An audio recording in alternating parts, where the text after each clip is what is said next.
ये एक महत्वपूर्ण जानकारी आपके साथ साझा करें। एसआईआर को लेकर पूरे देश में कोहराम मचा हुआ था, बड़ी विचित्र स्थिति बनी हुई थी। मामला सुप्रीम कोर्ट में चल रहा था, बड़े लंबे समय से ये मामला चलता रहा। अब मामला बड़ा अति रोचक हो गया।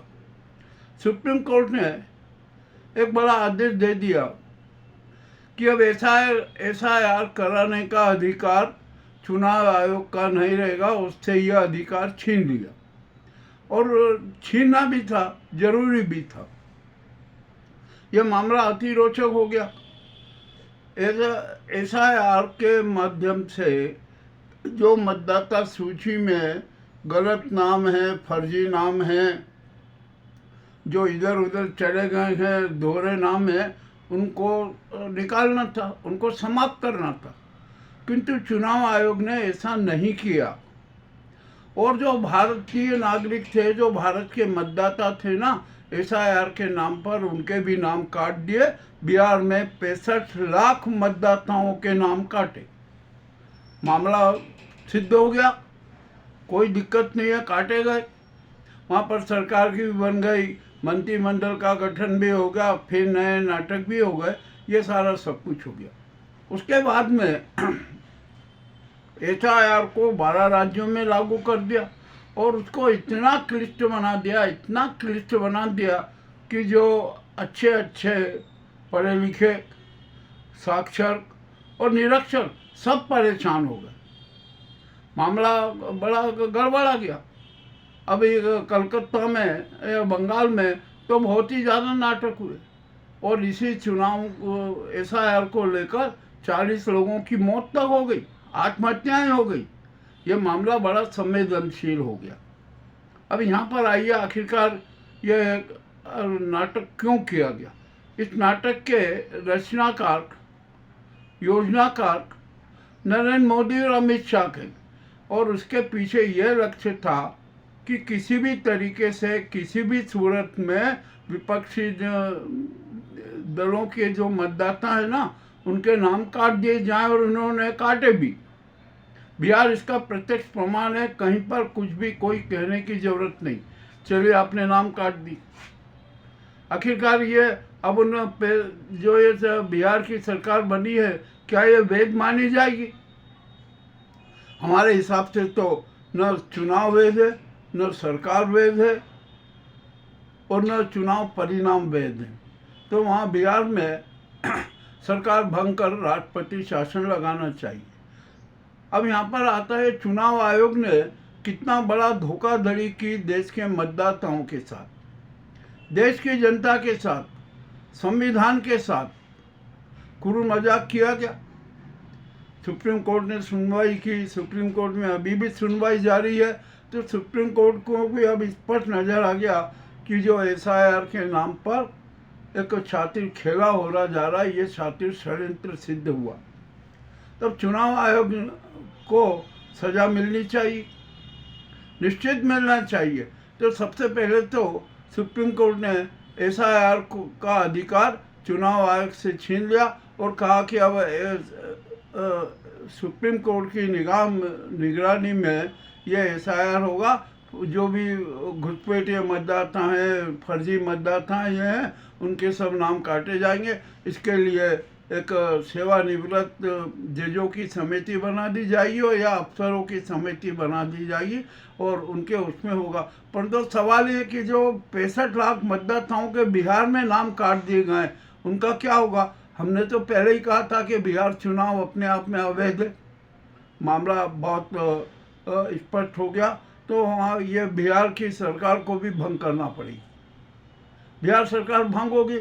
राष्ट्रपति जो हैं उनको चाहिए कि वो बिहार में राष्ट्रपति शासन लागू करें। अब ठीक है, ये तो सारी जो घटनाक्रम में हो गया। अब यहाँ पर आता है कि आखिरकार ये ज्ञान गुप्ता को सजा क्या मिलेगी? सजा मिलनी चाहिए। 40 लोगों की मौत के अपराधी तो हैं ही ज्ञान कुमार और चुनाव आयोग, तो उसको सजा मिलना जरूरी है। और एक बात बता दूं कि हमारे दृष्टिकोण में आतंकवाद और आतंकी क्या होता है, हम इसकी आज फिर परिभाषा स्पष्ट कर रहे हैं। जो राष्ट्र की, समाज की, देश की संवैधानिक और सुव्यवस्थाओं को कुव्यवस्थाओं में बदले, उसके साथ धोखाधड़ी करे, वह जो ऐसी प्रवृत्ति होती है वो आतंकवाद की श्रेणी में ही आती है।